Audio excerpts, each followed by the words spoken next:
بچوں کو ذبح کیا جا رہا ہے، گھروں کو خراب کیا جا رہا ہے، ہم دیکھ رہے ہیں کہ مسجدوں کو خراب کیا جا رہا ہے، ہم دیکھ رہے ہیں کہ اس ظلم اور بربریت سے گرجا گھر بھی محفوظ نہیں۔ ہم دنیا سے مطالبہ کرتے ہیں جو لوگ ان ظالموں کو، ان دہشت گردوں کو سپورٹ کر رہے ہیں وہ ان کی سپورٹ بند کریں، کیونکہ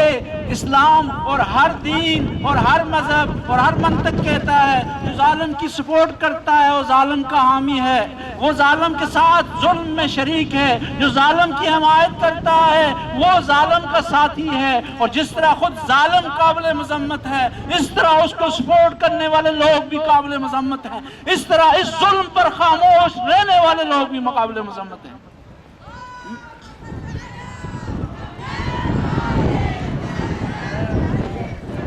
شام میں جو ظلم ہو رہا ہے، چاہے وہ شیعوں پر ہو رہا ہے، چاہے عیسائیوں پر ہو رہا ہے، چاہے مقدس مقامات کی توہین ہو رہی ہے، ہم اس کی مذمت کرتے ہیں، کیونکہ یہ مسلمان اور عیسائی کا مسئلہ نہیں، کیونکہ یہ مسئلہ شیعہ سنی کا نہیں بلکہ انسانیت کا مسئلہ ہے۔ ہر انسان دوسرے انسان کی رسپیکٹ کرتا ہے، ہر انسان دوسرے انسان کے مقدسات کا احترام کرتا ہے، ہر انسان دوسرے انسان کی ناموس کا خیال رکھتا ہے، لیکن جو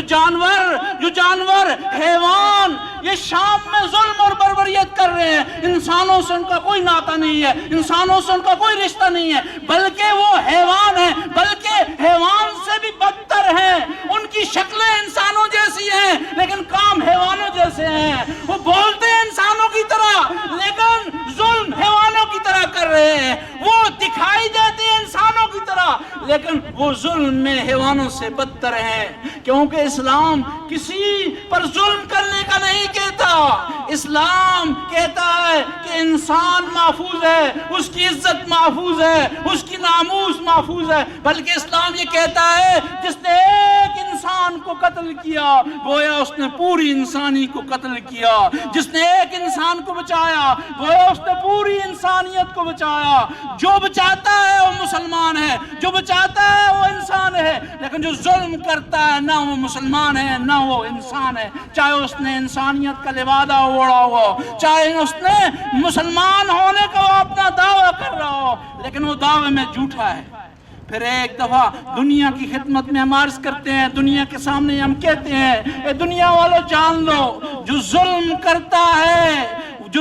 کرتا ہے وہ تاریخ میں اس ظالم کا نام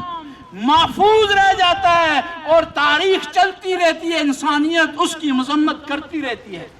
ممکن ہے آج کچھ طاقتیں ان ظالموں کی حمایت کر رہی ہیں، ان کو سپورٹ کر رہی ہیں، ان کو حمایت دے رہی ہیں، لیکن تاریخ ان کو سیاہ الفاظ سے لکھے گی، تاریخ ان کی مذمت کرتی رہے گی، انسانیت ان کی مذمت کرتی رہے گی، اور انشاءاللہ وہ وقت قریب ہے جو لوگ ان کو سپورٹ کر رہے ہیں وہ اپنے کیے پر پشیمان ہوں گے۔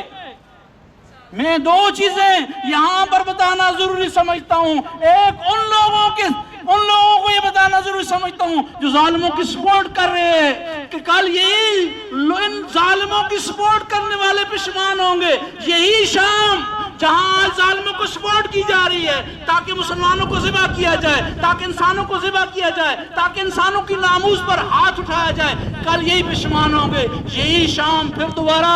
افغانستان کی صورت اختیار کر جائے گا، عراق کی صورت اختیار کر جائے گا، پھر ایک اور حملے کی صورت میں یہ لوگ اس ظلم کو روکنے کی کوشش کریں گے، لیکن کیا فائدہ ہزاروں جانیں ضائع ہونے کے بعد،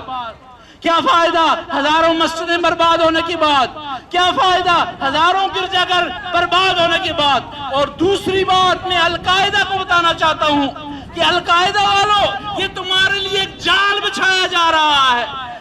تمہاری ہم مذمت کرتے ہیں، تمہارے ماننے والوں کی بھی ہم مذمت کرتے ہیں، تمہیں سپورٹ کرنے والوں کی بھی ہم مذمت کرتے ہیں، یہ تمہارے لیے جال بچھایا جا رہا ہے کہ پوری دنیا سے القاعدہ کو یہاں جمع کیا جائے، جمع کرنے کے بعد پھر القاعدہ کے نام پر ایک نیا حملہ، نیا عراق بنایا جائے، نیا افغانستان میں جائے تاکہ مسلمانوں کی بھی تذلیل ہو، انسانیت کی بھی تذلیل ہو۔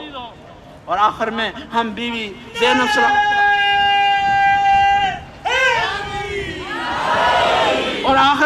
زینب کی خدمت میں عرض کرتے ہیں